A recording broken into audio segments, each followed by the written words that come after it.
We are taught from an early age that actions speak louder than words, and certainly louder than thoughts. Whether it's dropping coins in a charity bin, volunteering at a shelter, or strictly following societal rules, we assume that being a good person requires physical effort, a tangible transaction of time or money. Strange question. Could a purely internal thought, without a single physical act of goodness to back it up, completely rewrite a person's destiny? To answer that, we have to look to the ancient city of Savathi and a man named Adanapubbaka. He measured his worth entirely by what he could hold in his hands. He was notoriously tight-fisted. For him, wealth was meant to be hoarded, and the physical act of giving anything to charity was entirely out of the question. His greed ran so deep that when it came time to have gold ornaments made for his only son, Matthakundali, he hammered the gold himself just to avoid paying a craftsman's fee. This obsession with keeping his money untouched eventually became lethal. When his son fell terribly ill, the father refused to hire a physician until it was entirely too late. Realizing the boy was going to die, Adanapubbaka performed one final, brutal calculation. He dragged his dying son out onto the front porch, strictly so that visitors wouldn't have a chance to peek inside his house and see his accumulated treasures. And so Matthakundali lay there, physically destitute, paralyzed by weakness, and seemingly doomed to a terrible fate in a world that only rewards those who actively build their own fortune. But arising early that morning from deep meditation, the Buddha observed the boy through his vast awareness, what the texts call his net of knowledge. The Buddha didn't bring physical medicine or offer wealth. Instead, he projected a subtle ray of light to catch the dying boy's attention. By this point, Matthakundali was incredibly weak. He couldn't speak, he couldn't sit up, and he couldn't even put his hands together in a physical gesture of respect. Stripped of all physical agency, the boy was left with only one possible action, a silent internal surge of profound devotion.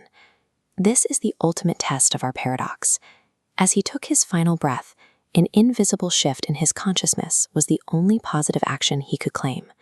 The result was instantaneous. Upon passing away with his mind in devotion, the boy was immediately reborn in the glorious celestial Tavatimsa world. This radiant new existence stood in sharp contrast to the grim reality back on Earth, where his father now wept over a lifeless body in the town cemetery.